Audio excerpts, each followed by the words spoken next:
Live from our 7 Tasmania studios, your nightly news with Kim Miller begins now. Good evening everyone. As we go to air tonight, several communities are on edge as towns brace for possible major flooding events. Many watch and act alerts have been activated and a severe weather warning remains in place for the entire state, with more damaging winds set to batter already impacted areas this evening. Preparing for an oncoming deluge. The Mersey River breaking its banks with river levels expected to increase in the coming hours. Still more to come, they reckon there's more to come, heaps. So, yeah, I don't know what's going to happen. As the waters rose, emergency crews mounted a flood rescue at Deloraine. We then received a call for a trapped person in a vehicle, so a bit further along River Road here. They tried to drive through floodwater, overcome the car and needed rescuing from that. That person left cold and embarrassed, but alive. Kimberley also on edge tonight with a flood watch in place, residents doing all they can to protect their properties. Some people are, I reckon, like they are, so all the low houses next to the river. It comes as many parts of Tasmania copped a battering. Wild winds lashing the state, leaving a trail of destruction behind, loose tree branches damaging many properties. So far today we've seen gusts approaching 130 kilometres per hour on Canani, Mount Wellington, also 117 kilometres per hour in Cape Grim. State emergency crews kept busy with the SES attending 98 incidents in the past few days. Police also reporting 20 car crashes in the past 24 hours. We just really urge drivers to slow down, to drive with caution, put their headlights on in these conditions. Thousands of residents are also without power due to the winds, the north and northwest the hardest hit. And we're not out of the woods yet. The Bureau expecting the situation to peak tomorrow night, with winds exceeding 125 kilometres an hour. This is a situation that's evolving quite rapidly, so warnings will be updated and escalated if required. With flooding now also a concern, it'll be a nervous night for many. I think I'll be sleeping near the window tonight. Annie Green, 7 Tasmanian News. There's a blow for Georgetown tonight as another energy giant pulls out of the Bell Bay hydrogen hub. Woodside withdrawing its proposal to produce 100 tonne of hydrogen a day, thrusting Tasmania's energy shortage back into the spotlight. In 2022, the eyes of the nation were on Bell Bay, poised to forge a new path and lead the way on green hydrogen production. But 2 years later, 3 of 4 projects have fallen flat. Woodside Energy, the latest to pull the pin. Every proponent who doesn't build a project here is a loss for regional Tasmania. It's little communities like Georgetown who ultimately bear the brunt when we are not successful as a state. Woodside telling us a change in scope for environmental approvals is partly behind the decision, but that a lack of renewable energy is making hydrogen generation in Tasmania difficult. It would have required 300 megawatts. We're talking about one project which might use as much as the city of Hobart, so it's not new that they would bring new generation with them. We're offering firming, we're offering common use infrastructure, we've got a deep water port. It is a really compelling offering. Able Energy is forging ahead with its hydrogen facility, expected to create around 500 jobs, but it's still relying on billions of dollars of wind farm investment, which is yet to get off the ground. There are things that this government could have been doing to make sure that approvals processes could have been entered into much earlier than we would have seen projects on the ground now. Unlocking more renewable energy generation could still make these projects feasible again and open the door to others in the future, but the clock is ticking before Tasmania misses the start of what could be an economic boon. We will have hydrogen proponents knocking our door down. Don't worry about that. We are the most significant heavy industrial area in Tasmania. We have a great business case, but ultimately we need to be winning these things for the benefit of Tasmania. Nick Kelly, 7 Tasmania News. New images of the proposed Macquarie Point Stadium have been released, unveiling a 1,500-person conference and function room. It's drawing praise from the state's business and tourism peak bodies, who say it will be a major boost for Tasmania's visitor, tourism and hospitality economy.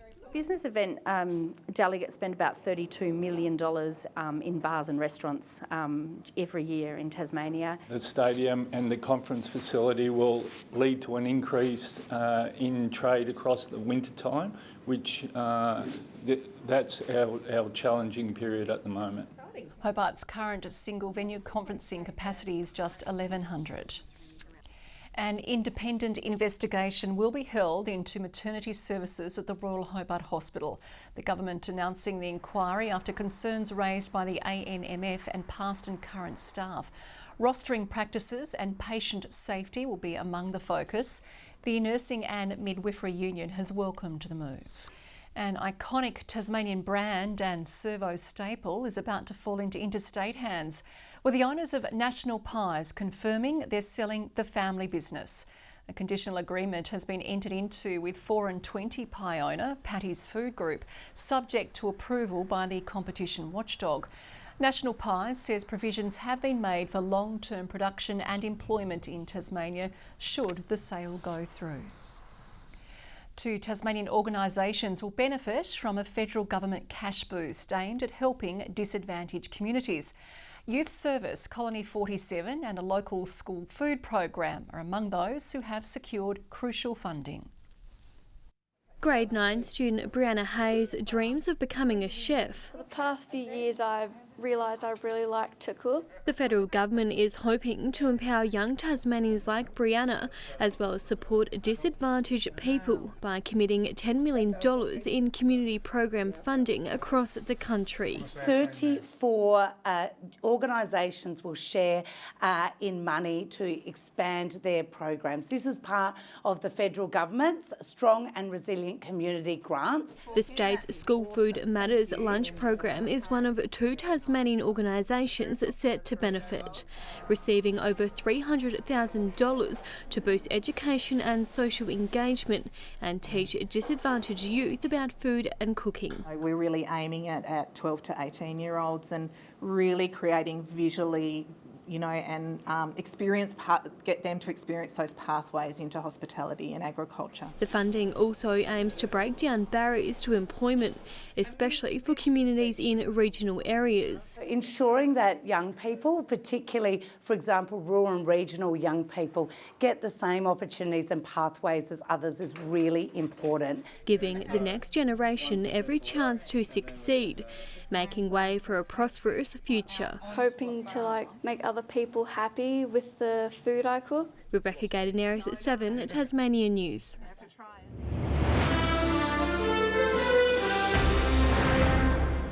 Just to some developing news just in from authorities, and residents from Deloraine to Strath Bridge have been asked to move to high ground as Meander River levels continue to rise. People are now asked to enact their emergency plans. Drivers also reminded to not enter flood waters. More information and the latest can be found on the Tas Alert website. Well, there has been an improvement in the quality of the Kanamaluka-Tamar estuary, according to a report analysing data from 16 sites along the waterway. While encouraging, the report's author believes more can be done to reduce its high nutrient concentrations. There have been improvements though in the lower estuary for nutrients, but it is still the main driver of that poor ecosystem health in the upper estuary. People often lament that not enough is being done for Kanamaluka and the Tamar estuary, but a lot of money is being invested of recent times, and we're working really hard to improve the health and the amenity of our estuary. It also found this past period was the third driest since reporting began in 2011. Federal opposition leader Peter Dutton has flown into Tasmania to throw his support behind the state's salmon industry. He pledged the coalition will do whatever it takes to ensure it has a strong future. We're going to be guided by what is in the best interests of the workers, what is in the best interests of the environment, and what is in the best interests of Tasmania. The industry is awaiting a decision by Federal Environment Minister Tanya Plibersek about the future of farming in Macquarie Harbour. Tasmania has taken the lead by drafting new reforms to ban e-cigarettes for people under the age of 18. The state government says it was forced to act after the federal government watered down proposed changes to anti-vaping laws. Protecting Tasmanians from the harmful effects of vaping. The state government hopes its nation-leading reforms will significantly reduce the use and uptake of e-cigarettes. We want Tasmanians to be the healthiest possible Tasmanians well into the future, and particularly for our young people. Legislation will be introduced to Parliament in the coming weeks to ban the sale of vape products to those under the age of 18 and ensure e-cigarettes can only be sold at pharmacies to adults with a prescription. Guy Barnett stepping up to do what he claims the federal government should have done after health ministers from across Australia voted to support a ban on vapes. This was the proposal that would apply across Australia. Unfortunately, the federal government has let us down and has watered down those vaping reforms. Strong support today from those who witness the effects of vaping firsthand. And to be quite frank, having big tobacco target the most vulnerable in our community, being our young people, just for their profit margin, is an absolute disgrace. Research shows 1 in 3 Tasmanians has vaped, with many becoming addicted. Pharmacists know that there is limited evidence for the use of nicotine vapes for quitting. The Cancer Council of Tasmania also boosting support for those wanting to kick the vaping habit by extending its hotline hours. And we're also looking at implementing a youth-focused anti-vaping campaign that will launch in Term 4. Providing plenty of reasons to vanish vaping. The federal government has stepped in, obviously with our strong laws, and will support states and territories that complement that with their own local laws. Melinda Ogden, 7 Tasmania News. Tasmania's first locally bred guide dogs are gearing up to put their best paw forward. The latest recruits are about to undertake the program's formal training, unleashing their skills to support the state's most vulnerable people. Meet Dora and Digby, furry friends destined to make a difference. These lovable Labradors are Guide Dog Tasmania's newest recruits, born and bred in the state. Very exciting, very proud moment that 2 of our own pups have come in for formal training and are progressing through the program. They're cute, cuddly and a little mischievous, but there is important work ahead of them. So they're both full of energy. Digby's a little more puppy-like and likes to play a lot, and Dora just wants to do everything and loves to learn things. About to embark on their formal training. 6 months of training.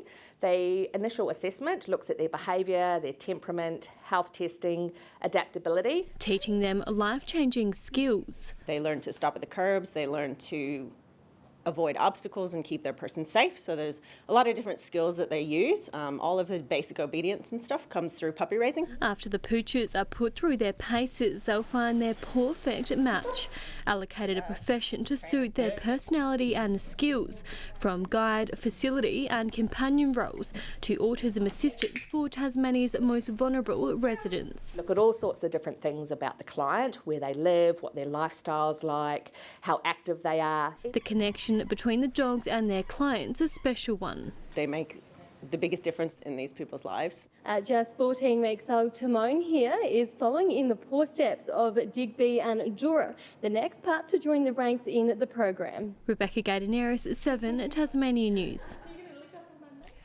Well, around 2,000 walkers and runners are expected to take part in the Cancer Council Tasmania's 5K event at Launceston City Park next Sunday. Event organisers today inspecting the route ahead of next week's annual fundraiser. So the Women's 5K is all about having a healthy, happy lifestyle, encouraging the Launceston community to get out and walk or run 5Ks, and all in supporting Cancer Council Tasmania. It's hoped $130,000 can be raised, with more than $50,000 already collected. Meanwhile, Sorell is set to be the newest location for the popular Relay for Life event as preparations continue for this year's edition. The long-running event is the Cancer Council's largest fundraiser. The funds raised stay right here in Tasmania to support people in the communities impacted by cancer. Sorell's Relay for Life will be held at Pembroke Park on October 5.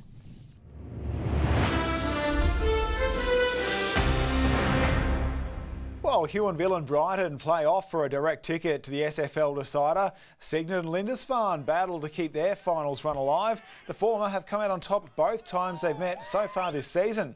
Meanwhile, there's a rematch of last year's NTFA Premier Division decider as Hillwood and Rochalee face off in Sunday's semi-final. Last year, Hillwood gave up a 30-point lead to go down by 10. Did hurt for a few weeks on, and but we've moved on and we're looking forward to this weekend. Rochalee, they're a four-quarter side. They're built for footy this time of year. They come right this time of year. They play a good finals brand. So we've just got to be tougher and stronger in the. Burnie and Wynyard are both dealing with injuries heading into their NWFL qualifying final. Wynyard's won all three clashes, but the Dockers are finding their stride. Penguin hosts Ulverston in the other final. The Hurricanes coaching staff have narrowed down a short list of 6 for Sunday's Big Bash and WBBL international player drafts. And with hundreds of players putting their hands up, most of whom aren't available for the whole season, there's a lot to consider. Let's go for the role that we require to fill, rather than just looking at who is the best possible player and then trying to work our players around it. Look, that's been a new focus for us. Hopefully it pays off. The Canes have the coveted first pick in the women's draft and pick 4 in the men's. It's do or die for the Devonport Strikers to stay in the NPL title race, and while they have tough opponents in the Kingborough Lions, the biggest challenge might come in the Sodden Valley Road pitch. We've been on the grass this week, it's been closed this week, the pitch. Looking out the window now, it's still blowing a gale, and potentially it's going to rain again very heavily today, so. Meanwhile, the Strikers women will receive their trophy this weekend, having already sewn up the title, 5 wins clear of the next highest team. Passionate baseballers are hoping to hit a home run and bring the sport back to the north of the state. The Launceston League has been on hiatus for more than a year after a horror run with the weather. Swinging for the fences to bring a much-loved league back to life. These baseball lovers have their own field of dreams, and they think they can achieve it. Baseball has a soft spot in my heart. It was one of the first sports I played as a kid for a long enough period of time to actually get good at. The Launceston Baseball League hoping to see a revival after spending the last year on ice, following a season dogged by bad weather. It just would not stop raining. We would go weeks without a drop of rain, and then all of a sudden we decided to get a game in and it would just bucket down. It's a sport the group thinks Tasmanians can easily fall in love with, as long as they do away with their misconceptions. I mean, you talk to anyone, they say, baseball's so boring, but playing it is a whole new ball game, I guess. You don't have to be the fittest of the fittest. You can. You don't. If you hit really far, you can run slow. So. The sport's long had a toehold in the state. The first game played in Tasmania was back in 1909, when bowler hats were the order of the day. But for the new comp to hit a home run, it needs players keen to give it a shot. We've got some pre-season and family days scheduled for October that we haven't really announced yet, but I guess here we are. And then looking into November for the start of the season. For some, it's also a great way to make new friends. It's good to meet people because I moved here not knowing a single soul, and now I know a bunch of people through sport. The league's holding its AGM on Sunday, and they're hoping it's a hit. Annie Green, 7 Tasmanian News. I mean, they say, Kim, if you build it, they will come, but maybe they need to build a roof as well. And lucky it's not this weekend. Thank you, Nick. Now, speaking of this weekend and the weather, Kaya will join us after the break, and it's not looking all that good.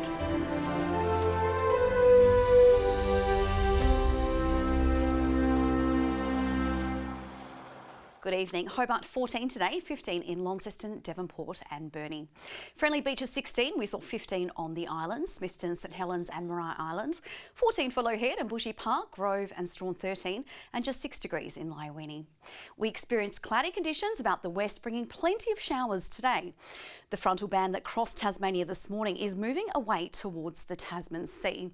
A cold front will cross the state tomorrow morning with another approaching rapidly from the west. Northwesterly winds increasing up to 50 knots about the west, with westerly swells peaking to 8 metres. There is a severe weather warning for damaging winds for the majority of the state. We have a storm force warning for waters between Tasman Island to Stanley and a gale warning for all remaining coastal waters to include inshore waters and inland lakes.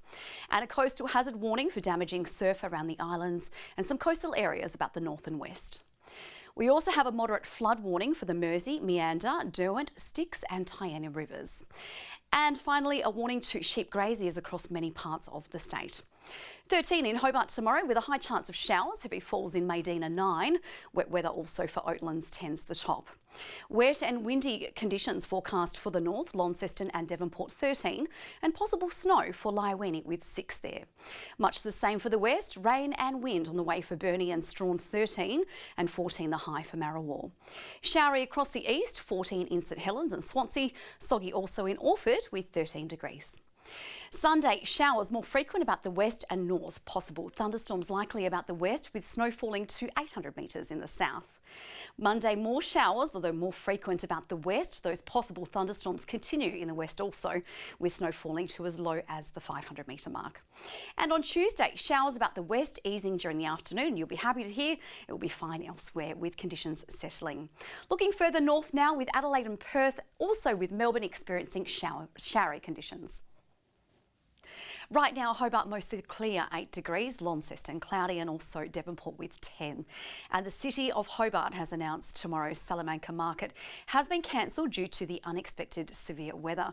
Everyone is urged to stay safe this weekend. Kim. They are indeed, Karen. Of course, stay out of floodwaters if you were driving as well. And that is all your news for now. After a wonderful holiday, Lou is back in the chair this weekend. For now, on behalf of the team, stay safe and good night.